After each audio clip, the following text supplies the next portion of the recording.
Hello, here we are near the nursery centre at Giant Seat, and this is just about where the river leaves Bolton and enters Salford.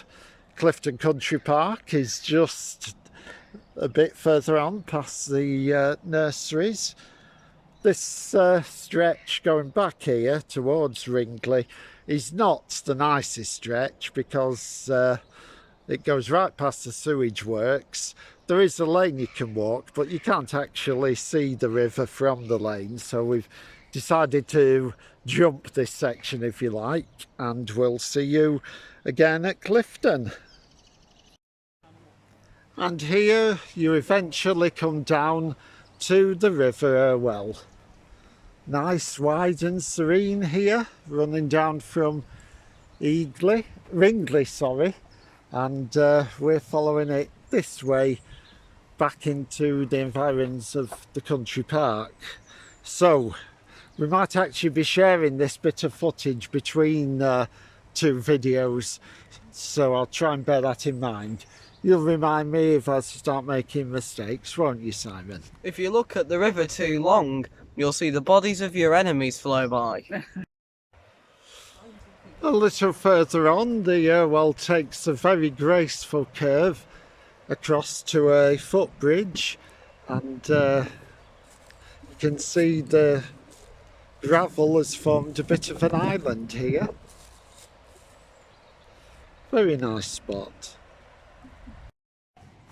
Now, I don't know if they've had any problems with suicidally inclined people, but there is a notice here not to jump off the little cliff into the river. It's certainly not very deep. Even if you clear the rocks, you could find that the water doesn't provide much of a cushion. Now, if you have taken the path from Ringley to Clifton, this is the bridge that gives you entrance into the country park, and you'll see the outflow of presumably clean water from the sewage works being pumped back into the river here. Right, here we're on high above the Irwell, on the opposite bank from the garden centre at Giant Seat there, and unfortunately there has been some scum around here and they've done a bit of fly tipping down into the river, so let's just hope CCTV has caught them and there's a hefty fine on the way. If you fly tip, you are a irredeemable bastard of humanity and you deserve what's coming to you. Hello. This is towards the end of the Irwell stretch inside Clifton Country Park. It keeps going on towards Salford, but the paths in the country park would swing off to the right, not far beyond this point. Hello. This ditch we can see here to the right used to be Fletcher's Canal. It was constructed by Matthew Fletcher with the help of James Ringley to service Wet Earth Colliery, which Matthew Fletcher owned. And what it means is that at this point the River Irwell is sandwiched between two disused canals, because just up there you've got our old friend the Manchester, Bolton and Bury, and then here is Fletcher's Canal. They do merge together a bit further on. Go. Hello, here you can see the Irwell suddenly picks up speed. I have a feeling there might have been a weir here which they've taken out. What? We're here. Oh, right, okay. And the Irwell starts to turn a bit to the left, but we'll have to keep on alongside the canal, which actually does have a bit of water in it now. We're now outside the confines of the country park, but the track and Fletcher's Canal go on, and by this point you can really hear the traffic on the M60, which we're approaching You actually can hear it from within the country park, but you just can't see on sight of a vehicle through the trees. Well, you do at this time of the year anyway. I think in the summer it's well screened.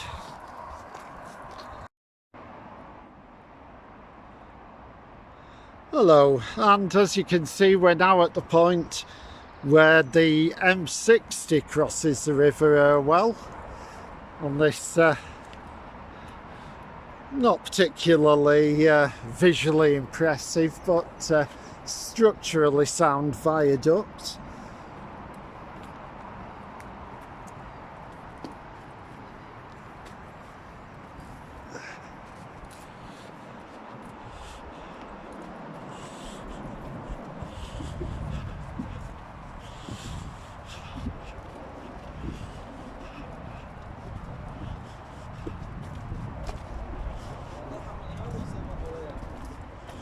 How many what? I wonder how many homeless are here. Oh, who knows? As you can see, the bedrock quite nicely on the other side of the river. Oh, that's unbreakable. Yeah. And at this, well, for quite a while now, the River Irwell forms the municipal boundary between Salford and the metropolitan borough of Bury and Prestwich, which is over there. Though I think most people in Prestwich think that they live in North Manchester rather than Bury, but the municipal boundaries say otherwise. Hey Dad, Yeah. what are those screen things for? I don't know, I suppose to stop people going in further in there. I don't know, perhaps there are bats there or something that they're protecting. That's interesting conjecture there, Simon. Yeah, this is the end of Fletcher's Canal because it's about to join the Manchester, Bolton and Bury Canal, which comes over the Aqueduct here.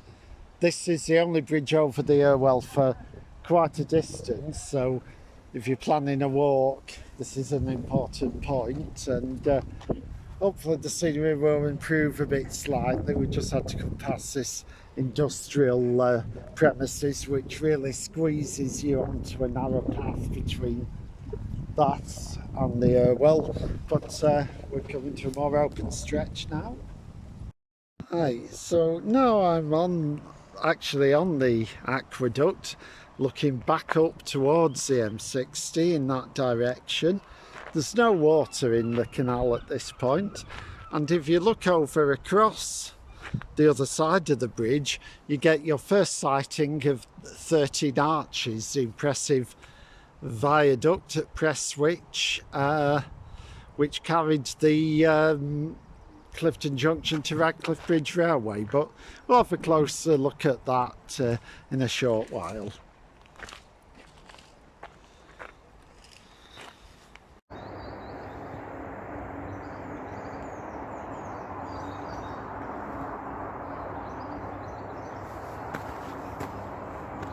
Hi.